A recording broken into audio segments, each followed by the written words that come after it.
Halo Sobat Wit semuanya, pada sore ini saya berada di lokasi Yogi Dua Pos Indonesia. Halo Om, boleh Halo, disapa Om? halo, halo, halo Sobat Sweet semua. Nah, ya Selamat Om, sore.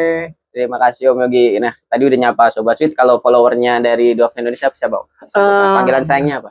Panggilan saya nggak ada kayaknya. Nggak ada ya? Ya Semua pokoknya. disayangin kok Om. Oke, para pecinta kelinci di Indonesia semuanya, kami di sini ingin berdiskusi terkait suatu hal yang sebenarnya sederhana, namun ketika hal ini dilempar ke diskusi umum di medsos, ini sangat menarik dan memancing semua para peternak kelinci ya, para hobis kelinci ikut berkomentar. Nah, saya pernah lihat hal ini diposting di suatu medsos oleh breeder Amerika dan eh, mengundang banyak komentar sampai ratusan nih Om. Nah, kita akan diskusi tentang apa yaitu tentang catatan silsilah kelinci atau biasa disebut dengan pedigree kelinci ya Om ya.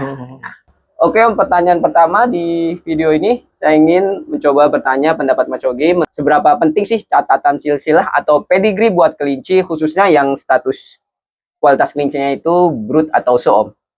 Oke, sebelumnya saya terima kasih untuk Mas Angga ya, yang meluangkan waktunya datang ke tempat saya nih untuk sharing-sharing tentang informasi yang mungkin jadi sesuatu hal yang banyak orang nantikan gitu Mas Angga. Karena mungkin sebenarnya udah banyak yang memberikan informasi tentang ini. Jadi kita memberikan informasi yang agak sedikit simpel aja lah, maksudnya yang bahasanya kita cari yang mudah dimengerti lah gitu nantinya. Jadi untuk masalah yang pertama tadi pertanyaan Mas Angga, seberapa penting untuk pencatatan silsilah ya? Iya, Nah, sebenarnya kalau seandainya kita mengacu terhadap program breeding kita, itu menjadi sesuatu hal yang penting Mas Angga. Tapi lain halnya kalau seandainya kita sebagai calon adopter atau calon breeder, adopter lah yang mungkin tahap pertama sebagai seorang adopter, tujuannya nggak terlalu panjang dan ribet, yang penting punya kelinci buat hewan kesenangan, itu jadi nggak sesuatu hal yang penting gitu. Jadi tergantung perspektif mana melihat. Tapi kalau seandainya nanti goalsnya kita mau jadi seorang breeder, itu menjadi sesuatu hal yang penting. Karena nanti kan itu yang bakal kita keluarkan dan diteruskan oleh calon adopter lainnya nantinya gitu Mas Angga. Informasi yang ada di pedigree ya. Nah, ini informasi yang ada di pedigree. Jadi itu juga setidaknya buat acuan dari next adopter atau next breedernya gitu Mas Angga. Jadi menurut Mas Yogi itu kelinci yang punya status brood atau show itu wajib punya pedigree nggak Mas? Oh, harus banget, minimal. Makanya saya bilang kalau saya punya standar kelinci yang keluar dari saya tuh minimal itu brood quality atau breeding quality. Ya tujuannya tapi udah disertakan dengan pencatatannya gitu. Nah, artian data silsilah yang kita akan keluarkan untuk adopt ya. Karena nanti si buyer ataupun adopternya juga bisa melihat ini dia lahir dari jantan mana, usianya berapa, dan di atasnya ada silsilah apa aja gitu loh Mas Angga. Walaupun kalau yang beli itu sebenarnya cuma hobis, tidak untuk diternak atau di breeding, kalau dia beli kelinci yang menurut Mas Yogi ini kualitasnya ini bagus untuk breeding atau brood ya lah atau show, tapi itu tetap Mas Yogi kasih. Oh, tetap itu jadi haknya dia Mas Angga. Harus ya berarti. Oh iya, jadi sesuatu hal yang harus, dan itu ya udah jadi kewajiban kita sebagai seorang breeder menyertakannya gitu loh. Oh, jadi kalau peternak menjual kualitas ini dengan branding brood minimal, itu harus wajib memberikan pedigree itu ke adopter, walaupun adopter itu tidak minta misalnya. Iya, harus wajib. Itu jadi karena udah include istilah Mas Angga. Kalau kita beli kasar-kasar kita beli motor itu udah berikut STNK dan BPKB-nya kalau lunas gitu. Oh iya, ibaratnya surat-suratnya lah ya. Iya, udah jelas. Walaupun adopter kita atau enggak ya. Iya. Oke. Baik Mas. Nah, menurut Mas Yogi nih, kalau kelinci udah punya kualitas show, maksudnya kelinci itu kualitas show, tapi nggak ada silsilahnya tuh Mas. Itu ngaruh nggak Mas ke nilai jual kelinci tersebut? Karena menurut saya masih ada ya beberapa breeder yang peternak yang menjual kelincinya membranding kelinci tersebut, misalnya brood lah, tapi nggak ada silsilahnya. Seperti apa menurut Mas Yogi? Jadi pengaruh Mas Angga, itu lumayan menjadi sedikit banyaknya menjadi pendongkrak harga adopt ya. Karena gini sebenarnya Mas Angga, itu bukan berarti kita ujuk-ujuk kita bikin dalam artian untuk menambah nilai jual. Yang penting itu jadi apa namanya, keseriusan kita juga sebagai seorang breeder, bahwa setiap yang keluar ataupun yang dihasilkan dari kita itu ada pencatatan yang jelasnya gitu loh. Nah, nanti untuk masalah naik atau tidaknya nilai adopnya itu kan lebih kepada hasil dari seberapa apa namanya, seberapa konsisten breeder itu menghasilkan kelinci-kelinci yang bagus. Nah, Iya, nanti tolak ukurnya itu ya di show itu gitu Mas Oh, Angga. di show untuk apakah itu kelinci berkualitas seperti Iya apa ya? gitu Mas Angga. Tapi tetap ya pedigree itu mempengaruhi nilai jual ya Mas. Sedikit banyaknya berpengaruh, tapi bukan berarti kelinci yang berpedigree itu udah yang paling bagus, enggak juga. Enggak Tapi juga, itu tapi sebagai keabsahan kita bahwa kita menjadi seorang breeder yang memang serius gitu loh.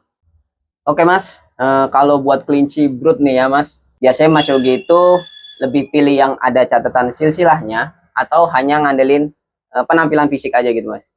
Kalau kita kaitannya untuk breeding, Mas Angga, tetap yang namanya pencatatan ataupun data yang dia punya itu kayaknya lebih penting daripada sekedar fenotip ya. Karena nanti hasil daripada breedingnya itu yang kita bingung Mas Angga. Jadi kan nanti halfnya jadi half pedigree kan gitu. Iya, iya.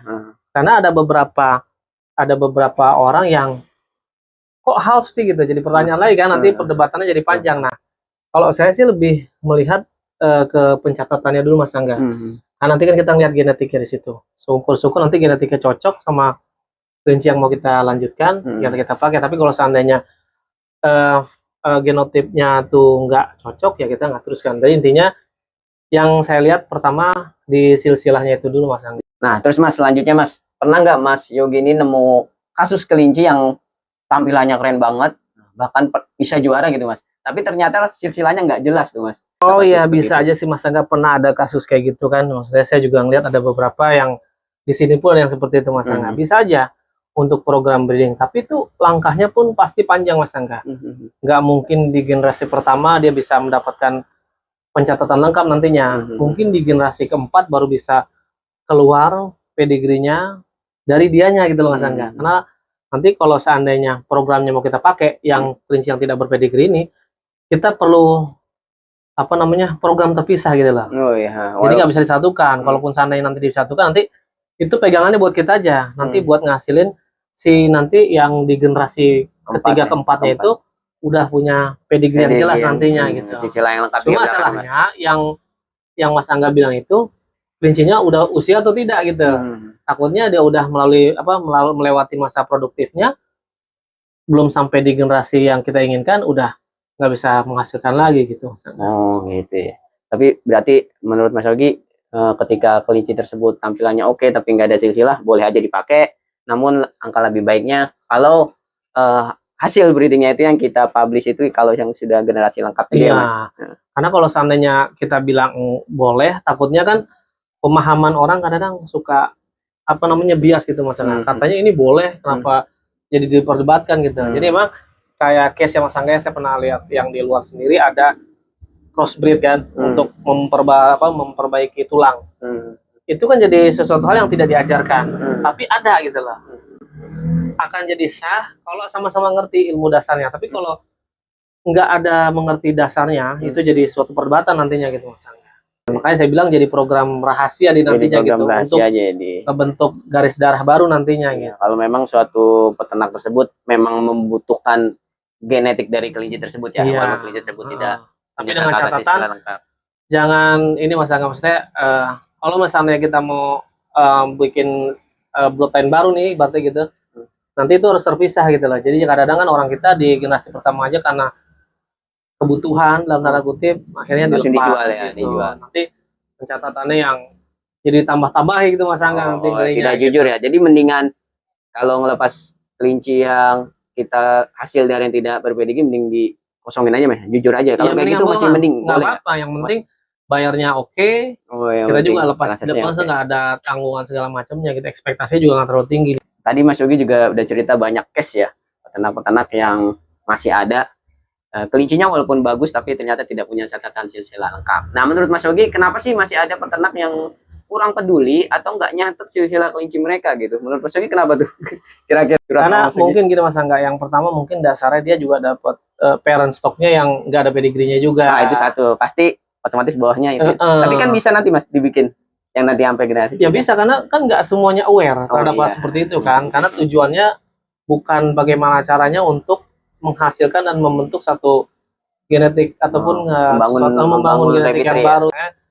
Mereka kan bagaimana caranya untuk create sebanyak-banyaknya untuk menghasilkan money juga sebanyak-banyaknya gitu. Kadang-kadang tujuannya nggak murni untuk bagaimana caranya untuk mempertahankan garis darahnya atau membuat bloodline-nya dia gitu, di rabbit nya dia gitu.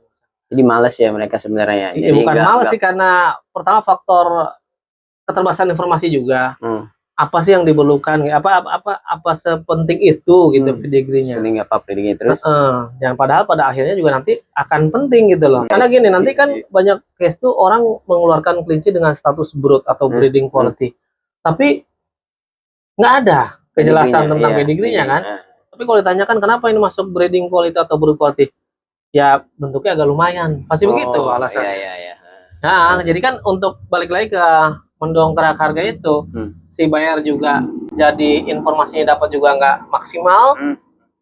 Nanti begitu dapat informasi yang berbeda, jadi si buyer ini jadi anti klimaks nantinya dengan penjelasan yang kita ada seadanya gitu Mas.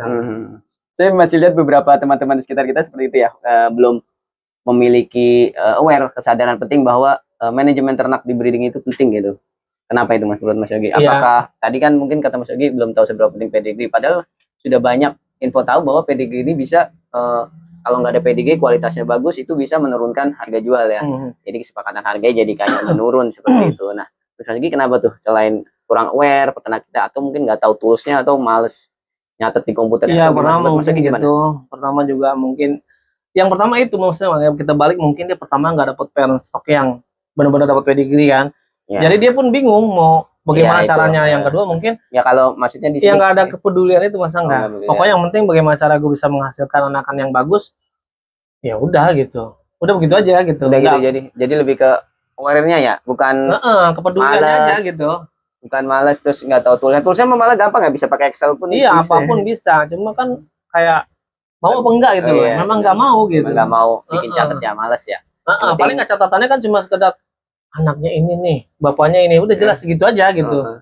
Tapi untuk yang kayak mereka bikin yang panjang banget catatannya, udah kayaknya ketertarikannya agak kurang gitu. Nah, kan berarti pedigree itu penting ya Mas, penting banget buat peternak, buat juga adopter. Nah, kalau buat pemula nih Mas Yogi ini lebih nyaranin beli kelinci dengan silsilah yang lengkap atau nggak masalah nih mulai dari yang non pedigree aja tapi bentuknya bagus gitu? Kalau saya sih sebenarnya balik ke motivasi dia apa Mas Angga. Tapi kalau seandainya motivasinya cuma punya pet atau hewan kesayangan di rumah, ya nggak usah ribet-ribet sebenarnya gitu. Tapi biasanya umumnya orang kan kalau udah punya 1-2 ujungnya pengen tuh Mas Angga, aku pengen breeding ya, punya bayi yang lucu ya. Nah, karena gini Mas Angga, kita pelihara kelinci yang biasa aja sama punya kelinci yang bagus dan jelas, effortnya sama gitu Mas Angga. Capeknya bedanya di kepuasan kita sebagai seorang dokter lah gitu. Tinggal tergantung tujuan, motivasinya, sama kepuasan yang kita dapat Mas Angga dengan sesuatu kita dapat kelinci yang bagus dan punya catatan jelas. Ya bedanya di tingkat kepuasannya Mas Angga. Oh, lebih ke tujuan ya. Tujuan dan motivasinya. Budget kali Mas ya. Iya. Ini Mas, pertanyaan penting juga nih dari tadi Mas Yogi bilang menghimbau kalau pedigree itu adalah hal yang penting khususnya untuk peternak ya, untuk breeding. Nah, seberapa besar sih Mas pengaruh pedigree silsilah keturunan itu terhadap hasil anakan? Bisa dibilang akurat atau kadang juga nggak akurat juga Mas? Seperti apa Mas? Nah, sekarang gini Mas, kita punya patokan yang memang kita pegang, kita bagaimana cara breeding untuk pakai kelinci yang udah dengan catatan yang jelas ya. Itu aja kadang-kadang masih meleset dari perkiraan, misalnya dari catatan pedigree-nya begini, hasilnya begini. Apalagi yang nggak jelas gitu. Oh iya bener ya. Ibaratnya itu kita yang megang peta aja masih nyasar. Ya itu. Jadi misalnya kita mau menghasilkan anakan-anakan, misalnya taruhlah kita color ya, warna sinsila. Kita tinggal ngeliat tuh misalnya nanti di catatannya. Dari generasi atas ada nggak tuh nanti warnanya. Jadi probabilitasnya seberapa persen keluar warna yang kita inginkan. Nah, balik ke pencatatan pedigree itu Mas Angga. Nah, pencatatan pedigree itu balik ke mental breedernya Mas Angga. Karena banyak breeder yang asal-asal aja isinya gitu. Nanti pas keluar, kok anaknya begini, padahal di atasnya tuh nggak ada gitu loh. Memang tetap punya kemungkinan keluar misalnya terjadi mutasi warna dan segala macamnya. Tapi biasanya nggak meleset jauh dari catatan pedigree itu gitu, Mas Angga. Tetaplah penting untuk apalagi breeder ya, untuk program breedingnya pedigree itu jadi suatu pegangan yang penting Mas Angga, sebagai pedoman lah gitu untuk pedoman untuk menentukan ini ya, apa namanya, perkiraan anaknya bakal seperti apa, khusus apalagi warna ya, harus warna lihat sama. pedigree banget. Karena gini, kita pengen anakan dengan bentuk yang seperti ini, dengan catatan pedigree itu kan kita tahu nih dengan bapak punya kriteria karakter yang kita inginkan. Nah itu nanti bisa keluar dari melihat pedigree itu Mas Angga. Iya, berarti kalau mau lihat warna kan ada warna tuh, tapi kalau lihat kualitas kadang tuh pedigree di kita informasinya hanya nama ya, tidak ada foto. Karena Iya. susah kalau ngeliat pedigree nggak ada foto bapaknya kayak apa nih. Saya mau dapat kuping pendek tapi nggak tahu Nah bapaknya. balik itu Mas Angga, untuk mencari itu kita sebagai yang akan menjadi breeder, kita perlu mendapatkan breeder yang memang kredibel. Itu balik ke breedernya yang kita akan tentukan nantinya. Tanya ya, jadi boleh ya nanya. Coba lihat dong fotonya si kakeknya ini yang ada di pedigree, lihat bener nggak? Boleh, gitu boleh, ya? boleh, Ya? boleh. Karena kita kan nggak punya pandangan ya untuk. Nah ya itu dia, makanya kan jadi nggak bisa.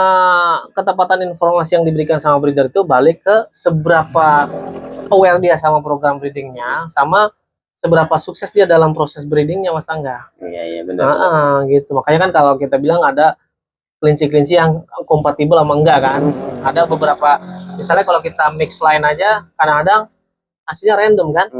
Alangkah lebih mudahnya kita pakai blobutan yang satu, tinggal diterusin aja gitu. Karena iya. track recordnya tuh udah kelihatan gitu Mas Angga. Ya jadi pedigree lebih tepatnya sangat berguna untuk yang mau jalanin line breeding ya Mas. Untuk jalanin line breeding untuk bener nggak sih ini anaknya ini bisa kita lihat dari kita pedigree aja nanti prosesnya. Gitu. Lebih baik lagi kalau pedigree yang saya lihat sih di US sendiri udah ada beberapa peternak udah aware memasang foto Mas. Di pedigree-nya itu di bapak ibunya dan kakek itunya sudah ada foto-fotonya tuh. Sekarang informasi yang cuma sekedar tulisan aja kita nggak aware apalagi foto. Ya, tapi di US sudah mulai segitu, tapi di sini sih semoga kita nambah lah ya nanti informasi yang di Indonesia sih. Yang penting ada catatan udah alhamdulillah ya. Nah, menurut Mas Yogi nih, tadi kan pedigree itu penting banget ya. Dan juga nggak hanya hewan kelinci aja, hewan pets lainnya juga ada catatan sisilah untuk menjaga kualitas, untuk menebak perkiraan hasil breeding, dan juga khususnya bisa juga untuk menaikkan harga ya Mas ya. Nah, menurut Mas Yogi kedepannya penting nggak sih komunitas kelinci yang ada di Indonesia itu punya semacam database silsilah nasional yang untuk memberikan informasi terkait keturunan kelinci-kelinci tersebut? Sebenarnya sih penting nggak penting, karena kan kiblat kita sendiri nggak begitu, nggak mengatur sampai di situ kan. Iya, di Arba ya. Iya, program database-nya nggak ada. Lain halnya kayak misalnya hobi yang lain kayak kucing ya, itu udah ada database sendiri kan. Di sini ada asosiasi yang ngatur, bahkan pedigree yang dikeluarkan itu bukan dari breeder, bahkan dari asosiasi. Kan kalau kita enggak, masih semuanya apa namanya, kita lakukan sendiri kan. Iya, by breeder sendiri. Iya gitu. Jadi saya rasa sih penting nggak penting Mas Angga. Karena kenapa sih yang saya rasa karena base-nya kelinci kan nggak semuanya fancy Mas Angga. Oh iya. Memang ada yang memang komersial kan untuk daging itu. Makanya untuk pencatatan database dari sananya juga tidak dicontohkan gitu Mas Angga. Jadi penting nggak penting, mungkin kalau komunitas kelinci bisa ngebantu dari sisi apa Mas? Sosialisasi doang tentang yang kayak kita buat ini kayak gini ya, paling gitu tujuannya. Maksudnya langkah-langkahnya seperti itu aja Mas Angga. Nanti dengan informasi yang kita berikan ini semoga menggugah para breeder baru untuk ternyata catatan kelinci ini penting juga ya. Nah Mas Yok, ini kalau disuruh milih nih Mas, misal Mas Yodi butuh tambahan bahan breeding, wah ada kelinci show lebih bagus bentuknya tapi nggak ada pedigree-nya. Nah ada satu yang bentukannya masih masuk di program breeding Mas Yogi tapi masih kalah dengan kelinci yang tadi di awal, yang pertama tadi, tapi sisinya lebih lengkap. Kalau saya sih lebih yang ada pedigree-nya Mas Angga ya. Milih pedigree. Karena gini Mas Angga, kita khawatir nanti yang secara fenotip ya kelihatannya bagus, kan muatannya nggak tahu nih. Entah aja bisa ada VM, atau ada warna-warna aja bisa nih. Nanti kalau kita lanjutkan, akhirnya yang membuat warna-warni di kandang kita nanti. Berantakan program kita gitu kan. Lebih baik kalau saya sih untuk mencari amannya, yang ada silsilahnya aja Mas Angga. Lebih bagus yang ada silsilahnya. Nanti kan kita lihat masuk nggak dengan program kita bisa lanjutkan. Tapi kalau yang walaupun bagus secara fenotip, pencatatannya nggak jelas ataupun malah rancu lah gitu loh, apalagi di atasnya ada warna-warna yang bagi breeder itu dalam tanda kutip diharamkan gitu ya, untuk dibawa show ya, maksudnya gitu. Itu kan jadi si malakama nantinya pada saat breeding ternyata wah, merusak genetik yang ada di kandang kita nantinya gitu Mas Angga. Walaupun tujuannya memang kita butuh satu posisi yang kita inginkan nih dari satu kelinci yang memang secara fenotipnya bagus gitu. Dari bentuknya bagus ya. Iya, begitu Mas Angga. Berarti Mas Yogi udah konsisten bahwa pedigree itu penting banget nih Mas. Oh, tadi sih penting ya. Tadi kita ngomongin pedigree untuk show, brood. Nah, tapi ada fakta nih Mas di lapangan. Beberapa breeder, beberapa seller tuh menjual kelinci kualitas petnya, ya kan? Karena walaupun bagus belum tentu keluar bagus ya. Mungkin ada yang kelinci yang mungkin brandingnya pet atau kualitasnya kurang bagus, tapi dilepas dengan pedigree. Nah, menurut Mas Yogi gimana? Dan Mas Yogi pernah nggak ngelakuin itu? Kalau kelinci kualitas kurang bagus di Mas Yogi tetap jual dan keluarkan pedigree. Makanya di sini jadi tolak ukur breeder Mas Angga. Dalam pengkategorian brood, pet, sama show itu balik ke jam terbang Mas Angga. Jadi ada beberapa kelinci yang mungkin kualitas saya kualifikasinya brood, di lain show. Oh, di kandang yang lain ini termasuk yang paling bagus. Karena gitu. Itu ngelihat ke bagaimana cara kita ngelihat. Jadi semakin standar tinggi kita masukin dalam untuk proses seleksinya, biasanya untuk pengkategorian kelincinya juga semakin tinggi Mas Angga. Dan proses seleksinya juga semakin ketat nantinya gitu Mas Angga. Karena beberapa teman-teman juga yang saya sarankan untuk lebih selektif nanti dalam proses seleksinya gitu Mas Angga. Jangan sampai kelinci-kelinci nanggung dipaksakan brood gitu. Boleh seandainya itu dipakai, tapi untuk dia sendiri gitu, untuk tidak dilepas adop lagi gitu. Misalkan ada beberapa yang secara genotipnya bagus, tapi dia menghasilkan anakan yang biasa aja kan, tapi genotipnya bagus nih, masih bisa dipakai untuk kandang ya. Bagus ya. Mau dilepas sebagai brood, nanggung ya. Kurang merepresentasi sebagai brood gitu kan. Mau dikuling juga sayang gitu. Biasanya dipakai untuk sendiri. Tapi untuk yang dilepas adop, untuk kategori show broodnya itu balik ke bagaimana cara dia ngelihat kelinci itu Mas Angga. Nah, terus ada juga nih fakta juga di lapangan, kelincinya brood. Dilepasnya boleh pedigree atau non pedigree gitu, bukan. Ada kelincinya brood gitu. Menurut Mas Yogi menyikapinya gimana? Boleh apa enggak tuh? Ya kalau itu balik ke breedernya, tinggal kebijaksanaan breedernya sama si buyer. Mungkin dia saya nggak perlu deh pedigree-nya gitu, saya buat pet aja. Itu tinggal dia aja gitu, kesepakatan. Tapi kalau saya sih mau lo butuh nggak butuh, ya itu hak lo gitu. Pasti akan saya keluarkan. Tapi gitu. Harganya tetap sama ya? Sama gitu. Nggak ada harga non pet sekian, pet sekian. Enggak, makanya gitu. Karena kan ada juga orang yang kalau ini segini tambah gope, tambah pedigree gitu. Kalau saya sih enggak. Maksudnya udah segini brood quality. Lo mau syukur, enggak ya udah gitu. Kalau yang kayak gitu yang tadi Mas Yok sebutkan, pet segini, nggak pakai pet segini, itu kayak menjual kertas gitu ya. Ya iya kan, jadi kasarnya kayak nambah kertas nambah gope gitu kan. Jadi kayaknya kurang oke lah. Padahal pedigree hanya alat bantu sebenarnya. Alat bantu sebagai keabsahan dia juga menjaga program breedingnya lah kan gitu. Terakhir nih Mas, Mas Yogi boleh kasih saran atau pesan terkait yang kita bahas di sore ini. Mungkin nanti saya simpulkan ke teman-teman sobat sweet pecinta kelinci atau best friend DH di Indonesia. Gimana Mas? Boleh kalau saya sih menyarankan untuk kedepannya para breeder di Indonesia lebih aware lagi Mas Angga dalam pencatatan pedigree, terus sama berusaha untuk jujur Mas Angga dalam hal informasi yang disampaikan ke calon adopter ataupun calon bayarnya nanti. Jadi biar nanti orang yang akan menerima atau memperoleh kelinci itu benar-benar mendapatkan informasi yang baik gitu, dan memang yang seharusnya gitu. Karena Mas Angga akhir-akhir ini kan banyak nih yang apa yang disampaikan dengan apa yang diberikan suka berbeda Mas Angga gitu. Nah, akhirnya itu berpengaruh terhadap animo masyarakat luas terhadap hobi kelinci gitu Mas Angga. Untuk calon adopter atau calon bayar juga harus selektif juga menentukan breeder mana yang kredibel dan punya jam terbang lah intinya gitu, yang terpercaya lah Mas Angga gitu. Jadi sobat semuanya ya, best friend DH, semua pecinta kelinci yang menonton video ini, pedigree itu merupakan suatu catatan silsilah dari kelinci. Jadi keturunan atasnya kita bisa dapatkan informasinya di sebuah kertas yang dinamakan pedigree tersebut. Nah, ini merupakan hal penting dan ini merupakan hal yang harus dilakukan oleh breeder kalau ingin sukses membangun repeaterinya ya Mas ya.